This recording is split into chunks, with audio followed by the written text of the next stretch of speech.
Os discos voadores chegam ao Brasil. Não é de hoje que se fala de aparições de objetos voadores não identificados em nossa terra. Será verdade?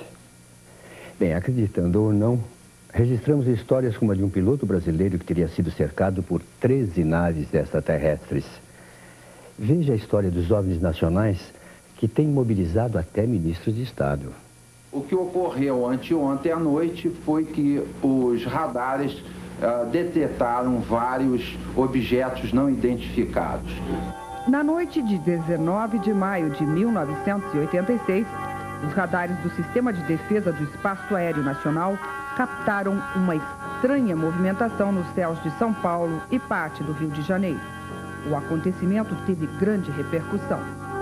O coronel Osiris Silva, ex-presidente da Embraer e atual presidente da Petrobras, falou em São José dos Campos sobre os objetos voadores não identificados que viu esta semana. Eu diria que se não fossem realmente as indicações do radar, que realmente é uma coisa concreta que foi visto e registrado, inclusive está registrado em fitas pelo radar, não teria nem coragem de mencionar. A notícia foi confirmada oficialmente. Eram objetos não identificados que estavam interferindo, inclusive, no tráfego aéreo. Foi determinada a decolagem das aeronaves de defesa aérea. Durante vários minutos, as aeronaves nossas que decolaram foram acompanhadas por esses objetos. Uma aeronave foi acompanhada por cerca de 7 de um lado e 6 do outro. Agora, qual é a explicação? Não podemos dar ao senhor, porque nós não temos essa explicação. Sem dúvida, este acontecimento, ainda sem explicações, foi marcante para a ufologia no Brasil.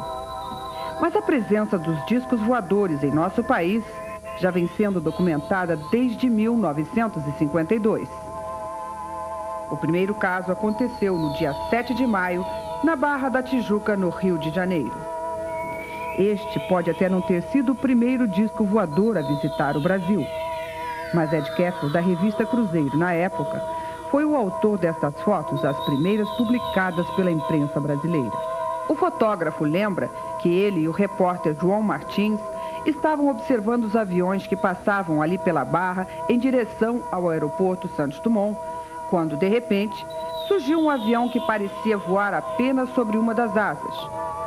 Como se estivesse caindo, o avião, em vez de voar para frente, voava para trás, o que seria impossível. Para não perder um furo de reportagem, Kessel lembra que pegou a câmera. Mas, para surpresa deles, aquilo que seria um avião rapidamente se deslocou para a direita. Era um estranho objeto oval com uma forma muito interessante à sua volta. Eu peguei a máquina, claro, e tirei 1, 2, 3, virando para o lado direito, até que esse negócio desapareceu em cima do mar. O caso não foi ignorado pelas autoridades. A aeronáutica confirmou, eles chegaram à conclusão que eles tinham feito experiências aqui na praia com esse modelo, ou não sei com o que seria humanamente impossível ter falsificado 5 fotografias contínuas num filme, nesse tempo de 3 horas que saímos do cruzeiro, e reconheceram então a veracidade. Na noite de 15 de outubro de 1957, com o caso do agricultor Antônio Vilas Boas, acontecido no interior de São Francisco Sales, em Minas Gerais, o Brasil entrou na era dos contatos imediatos. Antônio Vilas Boas pode não ter sido o primeiro brasileiro a ser raptado por alienígenas, mas foi o primeiro contatado a revelar uma experiência sexual com uma extraterrestre dentro de um disco voador. Quem acredita firmemente no caso Vilas Boas é Irene Grange, uma das mais importantes ufólogas do país. Antônio Vilas Boas teve um encontro, segundo diz, com uma extraterrestre que entrou no quarto totalmente nua e fez questão de ter relações sexuais com ele, pelo qual ele posteriormente chegou à conclusão que devia ter sido para fins genéticos, para melhorar a raça que estava visitando.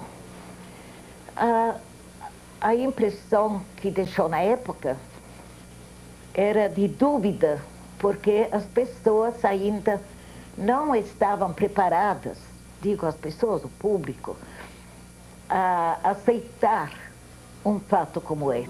No dia 16 de janeiro de 1958, o fotógrafo carioca Almiro Baraúna estava a bordo do navio escola Almirante Saldanha, na Ilha da Trindade, Espírito Santo, quando fez esta incrível série de fotos de um disco voador saindo do mar.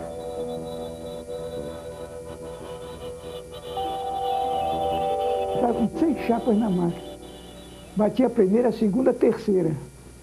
Aí o objeto entrou atrás do morro. Ele vinha se aproximando. Entrou atrás do morro, demorou um pouquinho e saiu do morro e parou, ficou no ar.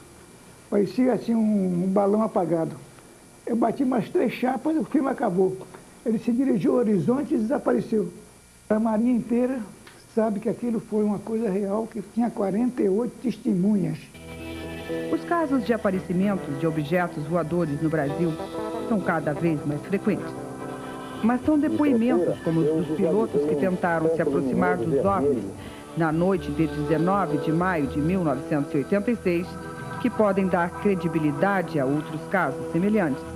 À medida que eu fui me deslocando em direção a São José dos Campos, ele foi informando que o contato estava se aproximando. Foram se aproximando, baixou para 15 milhas, 10 milhas, 5 milhas, quando de repente ele me informou que os contatos estavam atrás de mim, imóveis, a 2 milhas de distância, me acompanhando.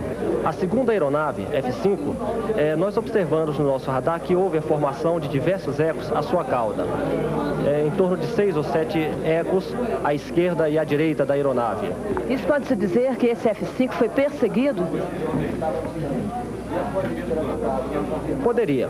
11 anos depois deste acontecimento, o que diz o ex-ministro da Aeronáutica sobre a invasão dos OVNIs? Mas, na realidade, os contatos existiram, foram realmente, tanto que isso provocou a necessidade de decolar a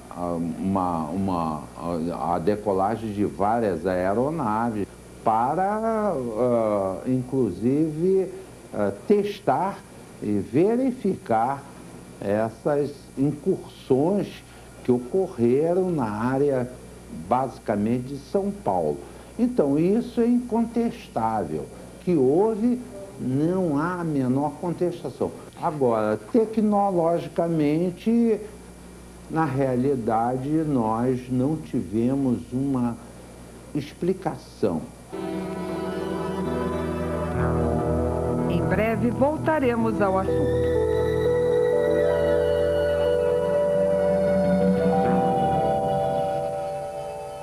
Depois dos comerciais tem mais. Mistério volta já.